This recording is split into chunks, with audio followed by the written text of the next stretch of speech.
Amigos, y hoy se celebra el Día Internacional de la Eliminación de la Violencia Sexual en los Conflictos. Y el gobierno, amigos, destinó otra vez 1.765 millones de pesos para evitar que suban los combustibles. También la vicepresidenta de la República quedó a cargo del Ministerio de Medio Ambiente de manera interina. Amigos, se apresaron al subdirector de la Junta Distrital de Santiago Oeste, acusado de atracar en vehículos rotulados de la institución. Amigos, esto es Consulta Participativa, tu espacio, tu voz. ¿Saben ustedes que transmitimos a través de Carivisión, canales 26 de Claro, Altiz y 22 de Aster, y que estamos en este momento transmitiendo en la web a través de carivisión.online? También, amigos, que estamos en todas las redes sociales. Estamos en nuestro canal de YouTube, Consulta Participativa, al que le pedimos que vayan a YouTube, Consulta Participativa, active la campanita y se suscriba a nuestro canal para que reciba todo el contenido de Consulta Participativa de manera directa y especial. También, amigos, que estamos en Instagram como @consultapar, en Instagram Ricardo Opelman, todo juntito, en Twitter @consultapar, en Facebook Consulta Participativa, nuestra dirección electrónica para otro tipo de contactos, consultaparticipativa@gmail.com, y nuestro número de contacto, nuestro número de WhatsApp, para que ustedes nos escriban y hagan sus sugerencias con respecto a contenido, sus preguntas. Amigos, nuestro número de WhatsApp 809-769-4500. Como siempre, agradecer a todos ustedes, amigos, allí en los mares y aquí en nuestro país, que nos acompañan en esta hora del domingo en Consulta Participativa. Nosotros vamos a una pequeña pausa y retornamos de inmediato con nuestros comentarios.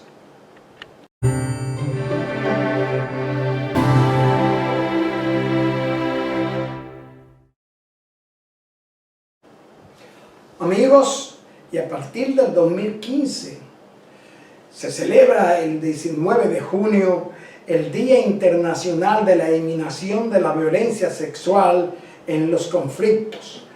Esto con el objetivo de concienciar a la población mundial de la importancia de acabar con la violencia sexual durante conflictos en el mundo. Honrar a las víctimas de este tipo de violencia y rendir tributo a todas las personas y organizaciones que luchan cada día para erradicar estos delitos. La violencia sexual, amigos, se refiere al abuso, amenaza a la cual es sometido una persona con el fin de obligar a la práctica de algún tipo de conducta sexual que no es consensuada. Se considera la violencia sexual un tipo de acoso que arremete contra la integridad física y psicológica de las víctimas, obligándolas bajo la coacción a someter su cuerpo y voluntad a las peores vejaciones y barbaries. Son muchos los tipos de violencia sexual a la cual son sometidos sobre todo niños y mujeres en el mundo, producto de los conflictos que se llevan a cabo en sus países de origen, como son la prostitución, la esclavitud sexual, las violaciones, entre otras violaciones y delitos que se cometen sexualmente. Son muchas, amigos, las secuelas que al pasar de los años marcan a las personas que han sido víctimas de la violencia sexual. Y de acuerdo a relatos de los supervivientes de este tipo de conducta, le ha dejado marcas físicas y psicológicas. Estas marcas que resultan difíciles de superar. Por esta razón, muchas de ellas necesitan de ayuda para poder sanar las heridas, mientras otras tienen que vivir con estos recuerdos y traumática experiencia de manera permanente. Amigos, y el gobierno dominicano destinó otros 1.765 millones de pesos para que se mantengan sin variación los precios de los combustibles para la semana comprendida entre ayer sábado y el próximo 24 de junio del presente año. El viceministro de Comercio Interno, Ramón Pérez Fermín, informó que estos subsidios extraordinarios se hacen para evitar aplicar las alzas mandatorias que rondan entre los 7.24 pesos para el galón de GLP y de 96 pesos para la gasolina premium, también de 103 pesos para la regular y de 124 pesos para el gasoil regular y el gasoil premium, por lo que para la semana que se inició ayer sábado hasta el 24 de junio, el precio de los combustibles, según informó el Ministerio de Industria y Comercio y MIPYME, quedan congelados a los precios del periodo anterior. Amigos, y el presidente de la República dispuso mediante decreto que la vicepresidenta de la República asumiera el Ministerio de Medio Ambiente y Recursos Naturales, el cual estaba acéfalo tras el asesinato, el horrible asesinato de Orlando Jorge Mera, que en paz descanse. Este ministerio quedará en manos de la vicepresidenta Raquel Peña, como dijimos, en una medida dispuesta mediante el decreto 321-22 del jueves 16 de junio pasado. La vicepresidenta Raquel Peña, en el referido decreto se establece que tales funciones serán ejercidas en adición a sus atribuciones constitucionales de manera honorífica y hasta tanto se designe al titular del Ministerio de Medio Ambiente. Amigos, lamentamos profundamente el asesinato del ministro Orlando Jorge Mera, acaecido el pasado 6 de junio en su oficina del Ministerio de Medio Ambiente. Amigos y agentes de la OPN, de la Policía Nacional, apresaron en el municipio de Yásica, en la provincia de Puerto Plata, a 3 personas acusadas de realizar un atraco utilizando una camioneta rotulada de la Junta Distrital de Santiago Oeste. Entre los detenidos figura Waldin Castaño, quien se desempeña en la referida administración distrital como su director de limpieza. Los demás arrestados fueron Álvaro Rodríguez y Randy Genao. Waldin Castaño, amigos, tenía 4 días utilizando el vehículo tras asumir la responsabilidad del departamento de limpieza de manera interina de esa institución.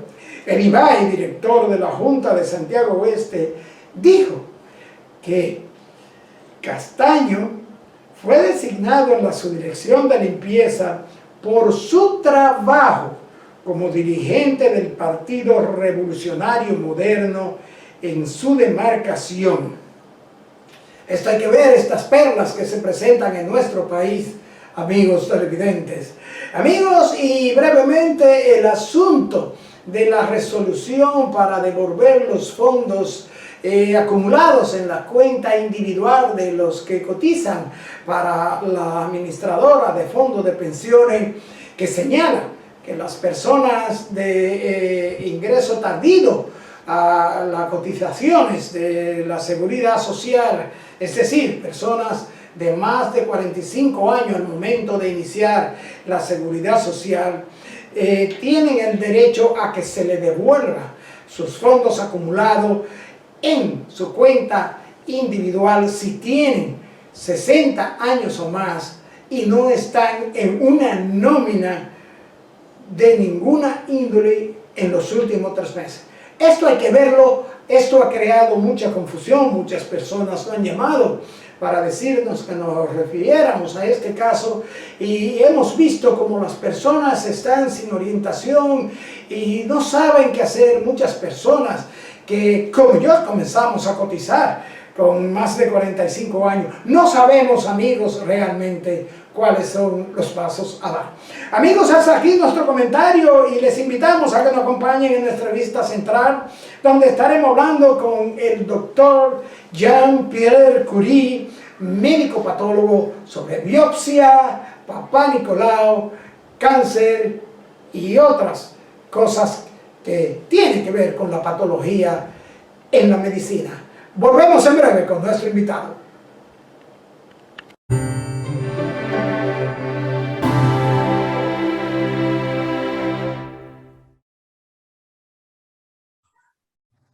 Bien, amigos televidentes, hoy tenemos en consulta participativa a uno de los productores de este programa. Y decimos productores porque el doctor Jean-Pierre Curie nos ha acompañado en estos largos 6 años aquí en consulta participativa, orientándolos a ustedes, amigos televidentes, y a todos los que nos siguen sobre la patología, sobre qué hace el patólogo y lo importante que son los procesos y estudios patológicos para diagnosticar las enfermedades. Bienvenido a su programa, doctor Curie. Muchísimas gracias, licenciado Hopperman. Un placer estar de nuevo con ustedes. Es un honor poder participar de su visto programa. Gracias, doctor. Y para nosotros, ya usted sabe, vamos al coche porque tenemos muchas preguntas. Y la verdad es que la función de ustedes, los médicos patólogos, encierra una responsabilidad tremenda en relación con el diagnóstico de las patologías de manera clara, acertada y veraz.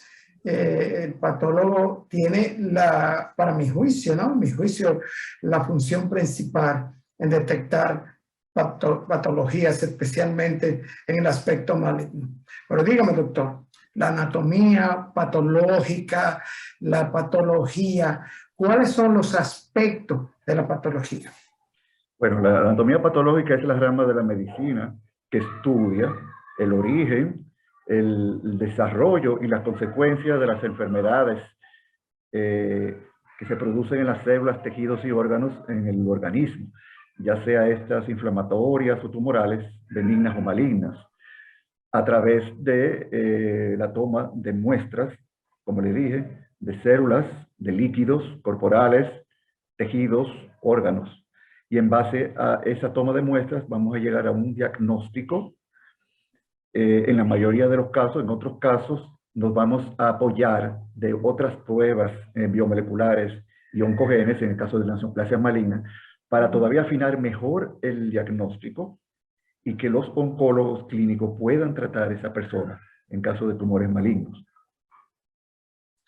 Doctor, en los diagnósticos de patología hay se detectan diferentes patogenias. ¿Cuáles son las patogenias más comunes, las patogenias que le dicen al médico patólogo de inmediato, aquí hay un problema maligno?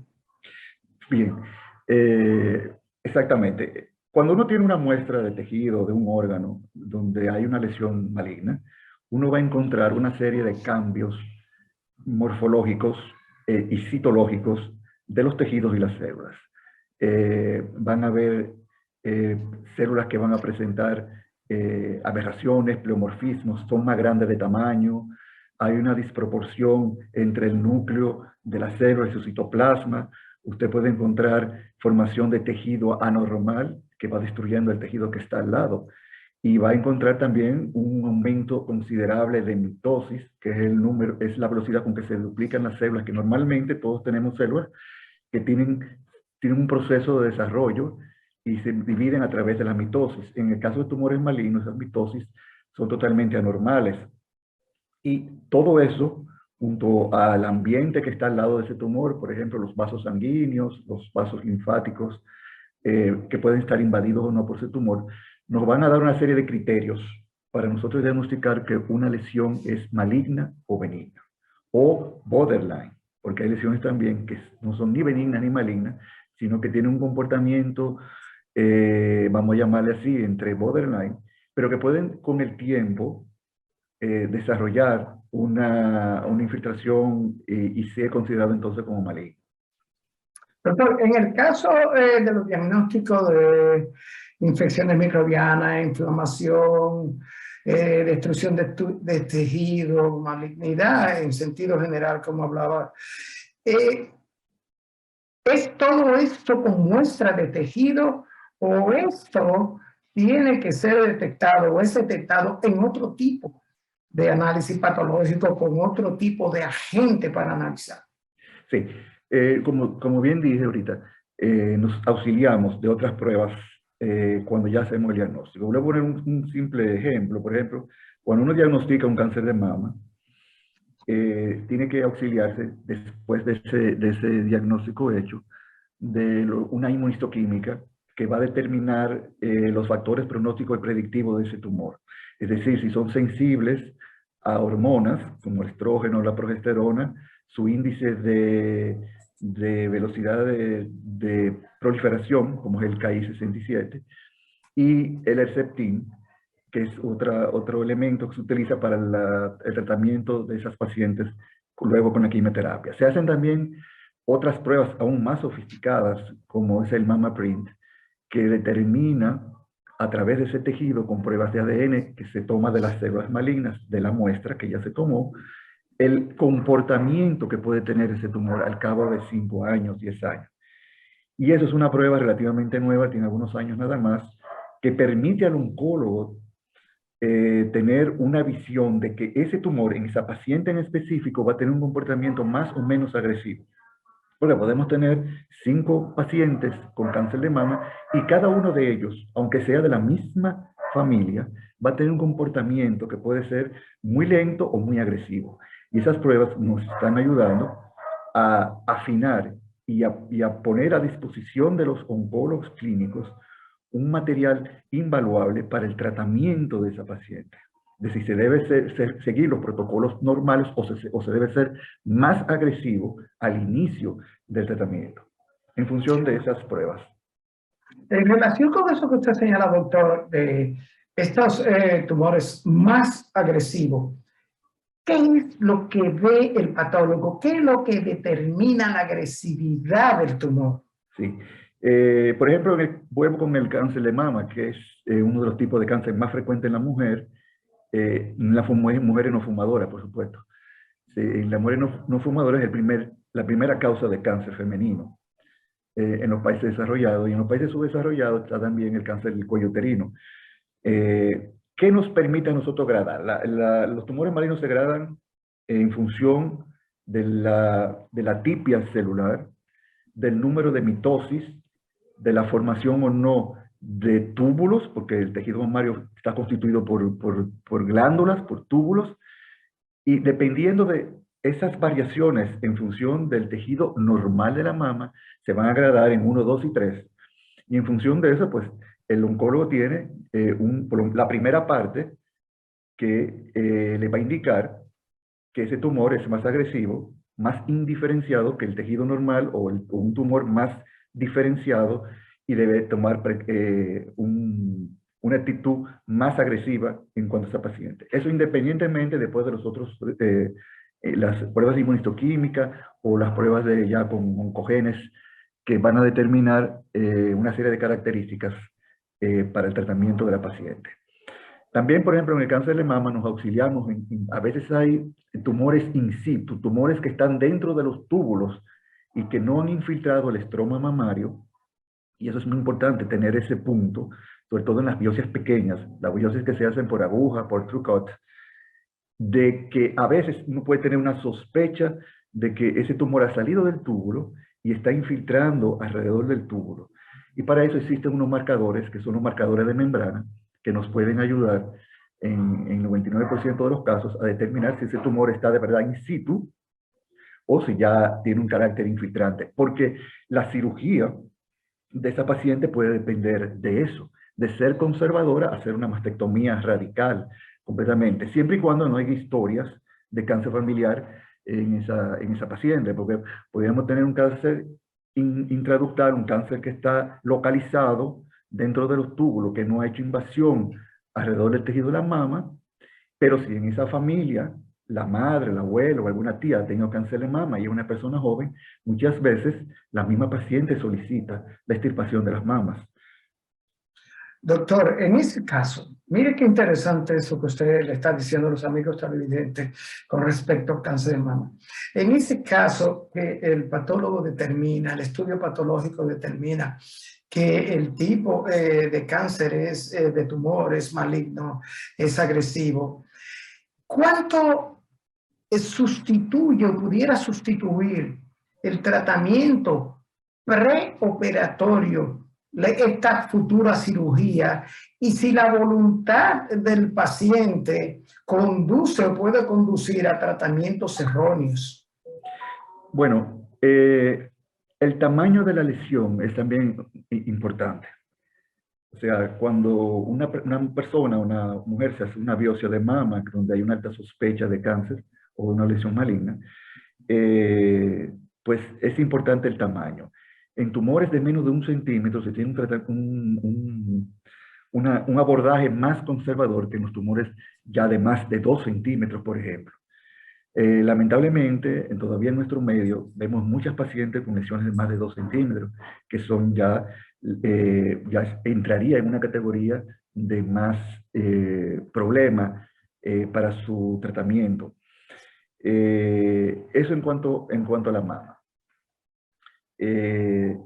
Tenemos también otros criterios que son, por ejemplo, si la lesión ha infiltrado vasos sanguíneos que están alrededor, o ha infiltrado nervios, estructuras o filetes nerviosos, que pueden indicarnos a nosotros que esas células ya están diseminándose en el organismo. Y para eso también uno se puede auxiliar de tomografías, por ejemplo, en el caso del cáncer de mama, se puede hacer tomografías de tórax, de pulmón, cerebro, hígado, que nos van a indicar si esa paciente está libre, no tiene ningún problema metastásico, es decir, cuando ya hay células malignas de ese tumor mamario que se han diseminado a través de los vasos sanguíneos o de los vasos linfáticos a otras áreas. En ese caso, ya es un caso mucho más agresivo. En los tumores de mucho tamaño, de más de 2 centímetros, y hemos visto tumores de 5, 6, 8 centímetros, donde prácticamente hay hasta ulceración de la piel de la mama.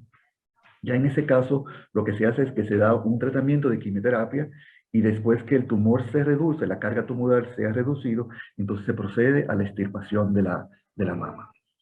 O desea, doctor, que ciertamente la cirugía va a suceder o se va a practicar dependiendo realmente de cuán maligno es el tumor y cómo este tumor tiene comportamientos en relación con otros órganos. Así es, así es. Como le dije, una lesión que sea pequeña, que esté localizada dentro de los túbulos, va a tener un abordaje quirúrgico más conservador que si es una lesión muy grande o hay sospecha, por ejemplo, en el caso de la mama, de que pudiera haber ganglios tomados a nivel de la axila, es decir, al oncólogo o el cirujano oncólogo hacer el examen de la axila puede notar si hay adenopatías, es decir, si hay ganglios que están aumentados de tamaño.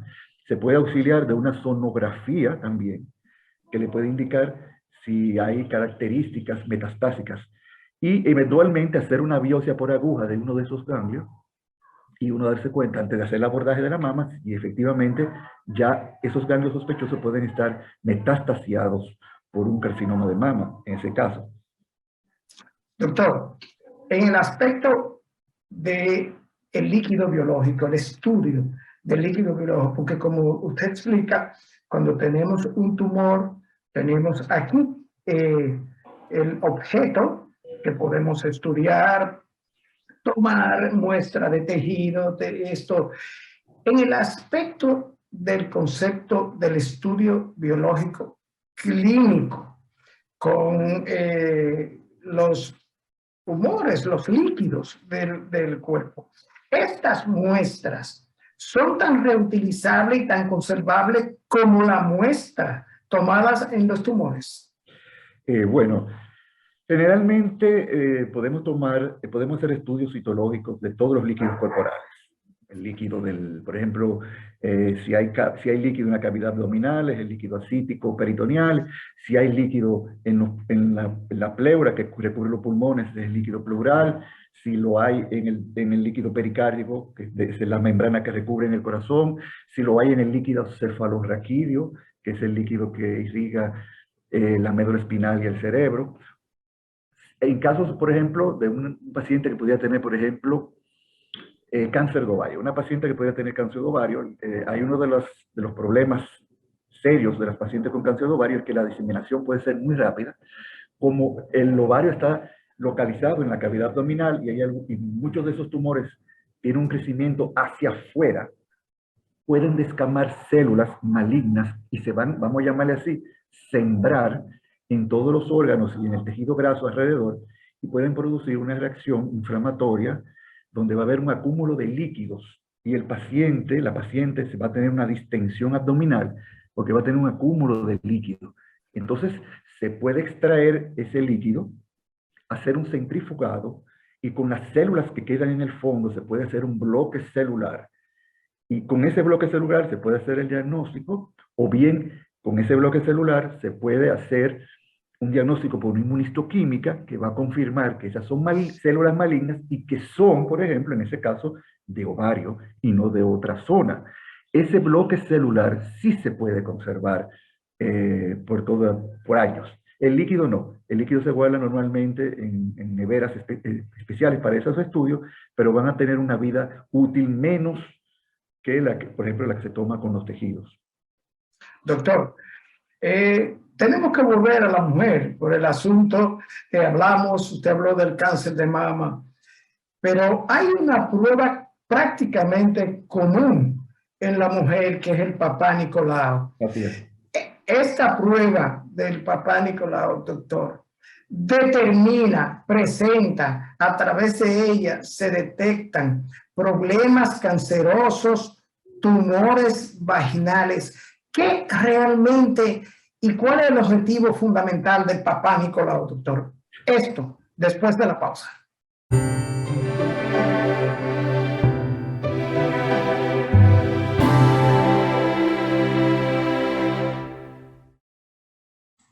Doctor, antes de irnos a la pausa, le preguntaba por la inquietud generalizada de las amigas de consulta participativa con respecto al papá Nicolau. El papá Nicolau se ve como un análisis más, una prueba más que es mandatoria, es cotidiana en la mujer. Pero díganos, doctor, el papá Nicolau, ¿qué es lo que realmente se detecta? ¿Qué señala? ¿Qué patología señala el análisis del papá Nicolau?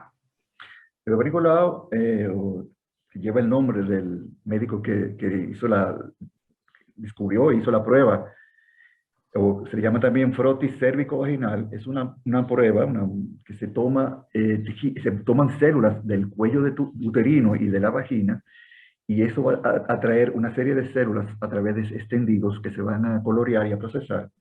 Y en función de eso podemos detectar una serie de patologías, tanto inflamatorias como malignas. Por ejemplo, el Papa Nicolau o el frotis cérvico-vaginal diagnostica en un porcentaje muy alto la posibilidad de tener un cáncer de cuello uterino. Cáncer de cuello uterino fue, y es todavía en algunos países subdesarrollados, la primera causa de muerte en mujeres. Por ejemplo, en República Dominicana eso ha descendido enormemente porque la mujer y las campañas que hay han concientizado a que toda mujer que tenga una vida sexual activa debe realizarse su prueba de Papa Nicolau por lo menos una vez al año. La prueba también sirve para, por ejemplo, determinar una serie de hongos, de parásitos como las tricomonas, las monilias. También nos permite saber si una paciente pudiera estar infectada por el virus del papiloma humano. lo que se le llama el HPV. El virus del papiloma humano tiene varias cepas que son la 14, la 16, entre otras, altamente cancerígenas. O sea, es decir, hay una posibilidad de que esa mujer pudiera desarrollar un cáncer de cuello uterino. Con esa muestra, esas muestras que son sospechosas, se gradan en displasia leve, moderada o severa, y en función de eso, el ginecólogo oncólogo, puede tomar una muestra ya de tejido, una biopsia después de la citología, del Papa Nicolau, y acertar todavía más el diagnóstico. Y eventualmente, dependiendo de la edad de la paciente y una serie de factores, puede hacer un cono del cuello uterino o, en caso de que ya haya lesiones más invasivas, hacer una histerectomía total. Es decir, extirpar todo el útero con los anexos y los ganglios están por ahí para evitar que esa paciente pudiera en un tiempo relativamente corto fallecer por un cáncer de cuello uterino, que es prevenible. Eso es lo importante. Doctor, el patólogo diagnosticó el tumor maligno, el grado de malignidad, los estudios patológicos indican, prácticamente le dan la pauta a seguir al tratamiento clínico de la patología del tipo de tumor y el tipo de cáncer detectado. Doctor, los médicos, los patólogos, en función del laboratorio de patología, son médicos los bioanalistas, que luego que el patólogo determina el cáncer, la presencia del cáncer, son los que dan seguimiento a las pruebas de marcadores tumorales. ¿Son médicos o no? Bueno, los bioanalistas no necesariamente son médicos. Ellos estudian bioanálisis, que es una carrera que dura 2 o 3 años, y los grandes laboratorios sí tienen médicos que en casos de situaciones de marcadores tumorales que estén elevados pueden hacer ciertas acotaciones y comunicarse con los médicos referidores para indicarles que hay una situación o un problema en caso de que el médico quisiera abundar más. Los oncólogos clínicos son los que van a seguir a esos pacientes. Primero va el cirujano oncólogo y después que ya terminó la cirugía, que se hace con una serie de criterios oncológicos, pasan esos pacientes después de su recuperación al oncólogo clínico que va a seguirlos, como usted dice, muy bien lo dice, haciendo una serie de pruebas y de exámenes que son hechas en un laboratorio. Muchas de esas pruebas son hechas por aparatos sofisticados.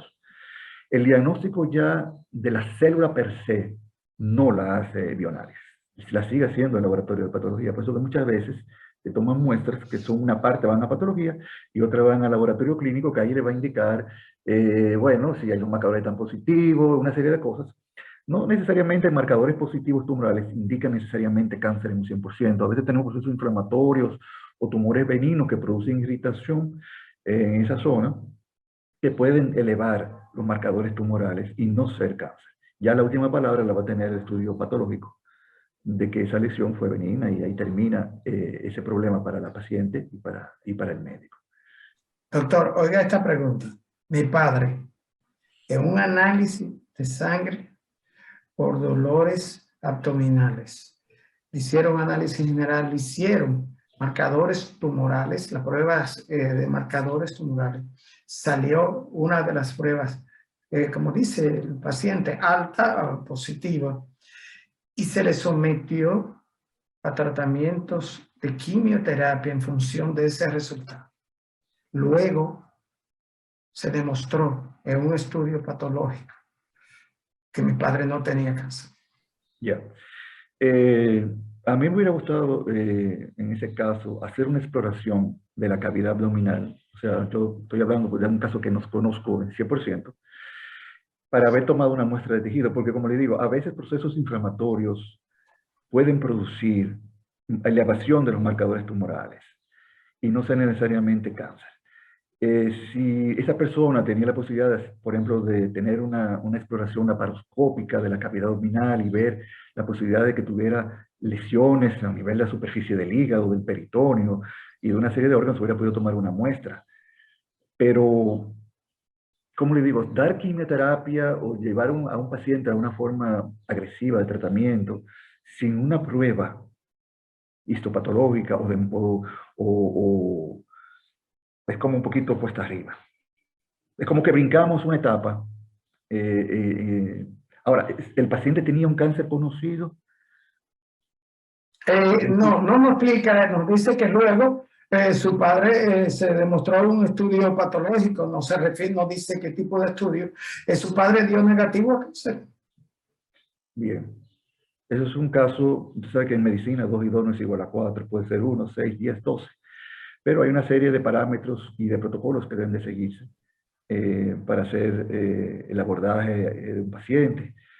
Y como le digo, o sea, no conozco en detalle el caso del paciente, pero creo que ahí se debió de haber sido un poquito más incisivo en ver si se podía tomar una muestra o algo, hacer una exploración, qué sé yo, con resonancia, si no se podía abrir al paciente, hacer una resonancia de cavidad, por ejemplo, abdominal, ver si había alguna lesión tumoral o algo. O sea, doctor, en los laboratorios de patológicos de patología, todo el que trabaja dentro en función de los tipos de prueba, ¿también debe ser médico? bueno, hay dos áreas, ¿verdad? El área de los médicos, que deben de ser médicos, los patólogos deben ser médicos obligatoriamente. Y está el personal que trabaja y prepara las muestras, que son elaboradas a través de robot, pero que después hay un proceso que se hace manual de inclusión en parafines, se hacen los bloques, las laminillas y todo eso. Esos son histotecnólogos. Vamos a llamarles, no lo son, pero son como una especie de bioanalistas especializados en patología, en el procesamiento de las muestras. Y hay una escuela, antes la UAS tenía una unidad, creo que después ahora lo está haciendo el Laboratorio Nacional, el doctor Efillo, que entrena a esas personas durante un par de años para el proceso, cómo deben de cortar, cómo deben de teñir, y siempre, por supuesto, con la supervisión del médico patólogo, porque un patólogo hace un año de patología general y que incluye cómo preparar una muestra, cómo cortar una muestra, cómo colorearla, hacer una serie de parámetros, porque usted tiene que saber eso para después exigirle si el trabajo no está satisfactorio o si hay que repetir una serie de cosas en función de eso. Pero el personal médico sí debe ser médicos patólogos con especialidad. Doctor, Hay citólogos que son médicos también y hay citólogos que no son médicos que estudian esa parte. Eso dependiendo de los países y eso. Por ejemplo, la citólogo que tenemos en CEDIMAT es médico. bien, doctor, patología forense. La patología forense es una rama de la patología muy importante porque es el auxiliar, diría yo, fundamental en materia médica de la justicia. La patología forense tiene protocolos y procedimientos diferentes para determinar causa de muerte o las pruebas que se hacen en la patología forense. ¿Son específicas? Sí, como usted bien dijo, la patología forense es una rama de la patología, de la anatomía patológica, que se ocupa del diagnóstico de una serie de eventos con los cuales se auxilia la justicia. Es una rama muy importante que abarca muchísimas cosas. O sea, hay que tener conocimiento en balística, hay que tener conocimiento de armas blancas, de heridas, hay que tener conocimiento de una serie de sustancias tóxicas que una persona puede ser envenenada. O sea, hay que tener una serie de criterios. Y los patólogos forenses hace un año de patología quirúrgica, de patología general, porque tienen que conocer todo lo que son los órganos y una serie de cosas. Después ya ellos se separan totalmente. Pero claro, ellos están en la capacidad, algunos de ellos están en la capacidad de hacer diagnósticos de tumores malignos. Yo no digo que no, porque muchas veces ha pasado que tratando un caso de un crimen, por ejemplo, un paciente fue baleado y fue encontrado muerto y llevado a hacer una autopsia médico-legal, encontraron un tumor. Que ese paciente no sabía que lo tenía, ¿usted me entiende? Sí. Doctor, una pregunta que me insisten que debo hacerle. Usted habló del cáncer de mama en el aspecto en cuanto a la mujer, el cáncer del cuello uterino. Hay un amigo televidente que estaba esperando esta entrevista porque él está investigando porque le diagnosticaron un cáncer colorectal, cáncer de colon. Este cáncer de colon, doctor, pregunta él si es cierto que el cáncer de colon es una sentencia de muerte rápida. No, no. Depende de muchos factores. De qué tan grande era la lesión, si había metástasis o no a los ganglios que están alrededor del colon, si las pruebas de imágenes posteriores a su cirugía determinan si hay o no metástasis, sobre todo que hay el cáncer colorectal hace metástasis a hígado, a pulmón, puede ser más posteriormente a cerebro.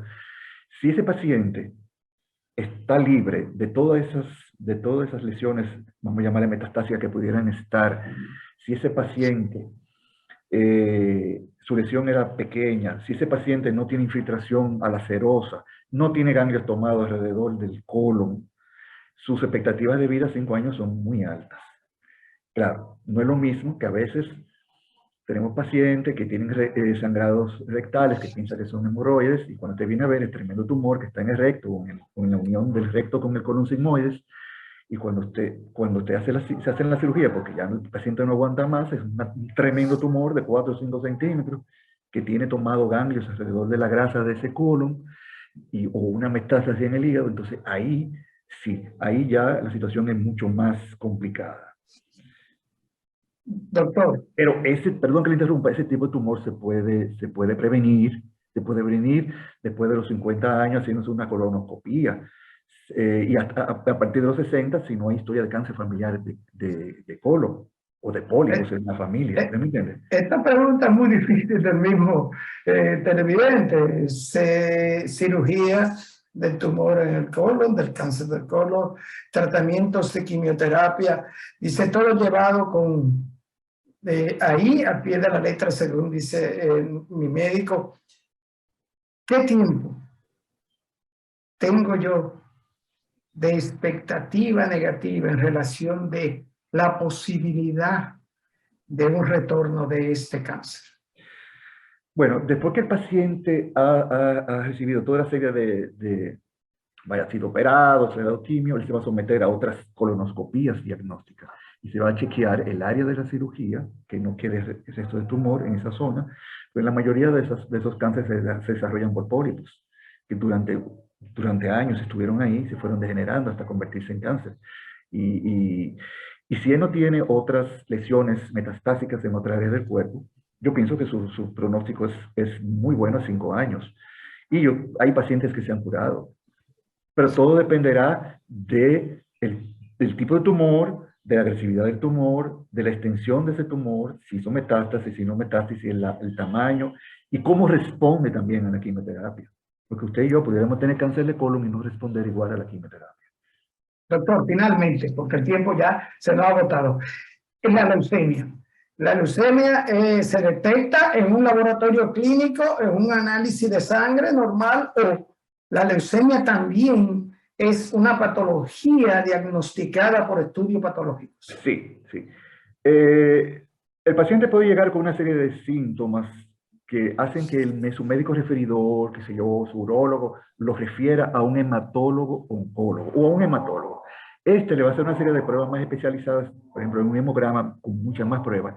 Y si determina que hay, por ejemplo, un aumento de glóbulo blanco o hay células blancas anormales en ese hemograma, se va a proceder a hacer una biopsia osteomedular, es decir, de la médula de los huesos, donde se va a tomar un cilindro óseo y se va a extraer líquido de la médula, donde eso se va a hacer un estudio histopatológico y con marcadores que van a hacer el diagnóstico de si es o no una leucemia, si es otra patología, porque en la sangre hay muchas patologías que no son necesariamente malignas, y en el tipo de leucemia, qué tipo de leucemia, si es crónica, si es aguda. Todo eso nos permite, después de un diagnóstico con todas esas pruebas moleculares, de que el oncólogo pueda tratar a ese paciente adecuadamente y de la mejor forma posible. Doctor, se me acabó el tiempo, ya la producción me está haciendo todas las señas a venir por haber. Pero recuerden, doctor, a los amigos de Consulta Participativa, ¿dónde está el doctor Jean-Pierre Curie? Bueno, yo soy el jefe del departamento de patología quirúrgica de CEDIMAT y estoy a sus órdenes allá para cualquier inquietud, cualquier cosa que necesiten, con muchísimo gusto. Doctor, muchísimas gracias por estar en su programa. ¿No? Hacía un año que no nos veíamos. Realmente su agenda, doctor, lo entendemos, es muy, muy apretada. Pero aquí hemos tenido este conversatorio de orientación, principalmente a todos los amigos televidentes de Consulta Participativa. Doctor, gracias del alma. De más a decirle que las puertas de Consulta Participativa son suyas y nos vemos en una próxima entrega. Cómo no, muchísimas gracias, un abrazo fuerte a todos. Hasta pronto. Gracias, doctor. Bien, amigos televidentes, después de esta interesantísima consulta al doctor Jean-Pierre Curie, solo nos resta dar las gracias por estar ahí, amigos televidentes, y hacerle nuestra acostumbrada exhortación con respecto al COVID-19 y sus variantes. Hemos visto incrementos en contagiados, pero también hemos visto que la gran mayoría de estos contagios se han detectado en las ciudades como el Distrito Nacional, Santiago, en ciudades donde ciertamente, y hay que decirlo, usted y yo hemos descuidado los métodos de protección. Por favor, continuemos con el uso de mascarilla, continuemos con el lavado de manos, practiquemos el distanciamiento social y seamos una herramienta de salud para nosotros, para nuestros semejantes, fundamentalmente para nuestros familiares. Amigos televidentes, nos vemos en la próxima entrega.